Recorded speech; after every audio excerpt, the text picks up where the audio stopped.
तासगाव कार्यकर्ते आणि सहकारी यांच्या प्रेमामुळेच विविध पदांवरती काम करण्याची संधी मला प्राप्त झाली। परमेश्वराच्या कृपेने सांगली जिल्ह्यामध्ये भरपूर विकासात्मक कामे करता आली। गेल्या 30 वर्षांपासून निस्वार्थीपणे कार्यकर्त्यांनी माझे राजकारण उभे केले। महाराष्ट्रामध्ये असे जीवाभावाचे कार्यकर्ते क्वचितच एखाद्या नेत्याला लाभले असतील।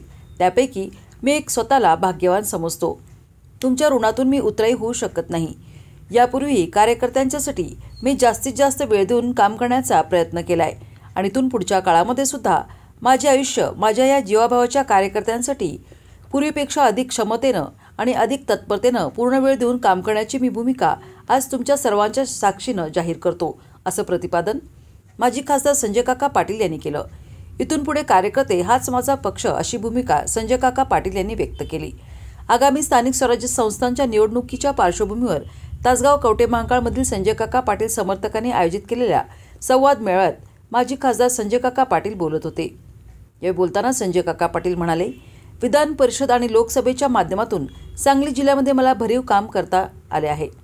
खासदार म्हणून काम करताना टेंभू ताकारी म्हैसाळ योजनांसाठी भरीव निधी उपलब्ध करता आला। सांगली जिल्ह्यातील राष्ट्रीय महामार्ग, राज्यमार्ग, जिल्हा आणि ग्रामीण मार्ग याकरता हजारो कोटींचा निधी उपलब्ध करता आला। रेल्वे विकास, जलजीवन मिशन अंतर्गत कोट्यवधींचा निधी उपलब्ध करून देऊन सांगली जिल्ह्याचा सर्वांगीण विकास साधण्याचा पुरेपूर प्रयत्न केला। तुमच्यासारख्या कार्यकर्त्यांच्या पाठबळामुळेच मला जिल्ह्याचे नेतृत्व करण्याची संधी मिळाली। लोकसभा आणि विधानसभेच्या निवडणुकीला तुम्ही माझ्यासाठी जीवाचे रान करून अहोरात्र झटला आहात। आता येणाऱ्या स्थानिक स्वराज्य संस्थांच्या निवडणुका या कार्यकर्त्यांची निवडणूक आहेत।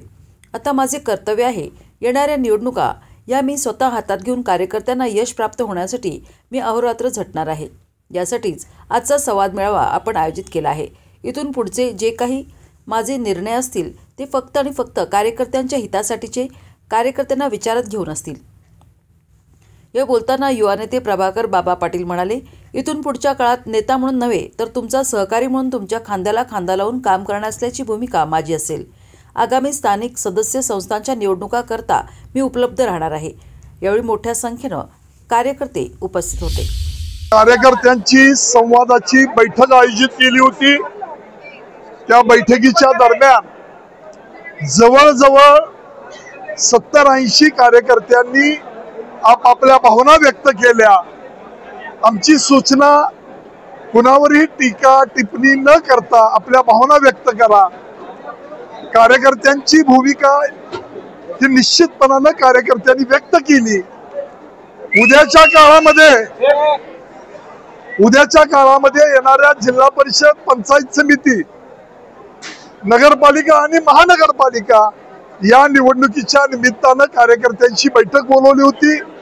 कार्यकर्त्यांनी अतिशय ठामपणाने सांगितलंय की आपल्या कार्यकर्त्यांना ज्याच्यातून न्याय मिळणार आहे, ज्याच्यातून नेत्याचा आणि कार्यकर्त्यांचा सन्मान राहणार आहे, स्वाभिमान जपणार आहे, अशा बरोबर आपल्याला कुठलीही भूमिका घ्यायला अडचण नाही।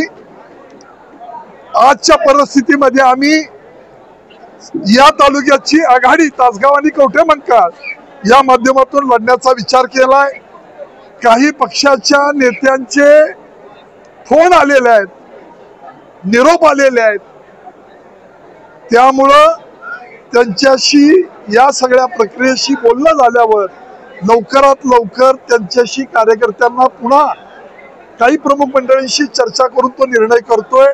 आजची घडी, आजच्या स्थितीला पाहिलं तर आपण आघाडीच्या माध्यमातून निश्चितपणानं आमच्या तालुक्यापुरतं तासगाव आणि कवठेमहांकाळ यापुरतं पुढे जाण्याचा निर्णय आम्ही घेतलेला आहे। विकास आघाडी। राष्ट्रवादीकडून तुम्ही विधानसभा लढली होती, आता राष्ट्रवादी पक्षात तुम्ही आहे का? आणि जर असाल तर मग ही आघाडी आणि दीपक, आता एवढ्या वेळ तुम्ही 4 तास भाषण ऐकली। मी आज कार्यकर्ते हाच पक्ष मानून काम करण्याचा निर्णय घेतलेला आहे। त्यामुळे कुठल्या पक्षात आहे नाही याचा विचार नाही।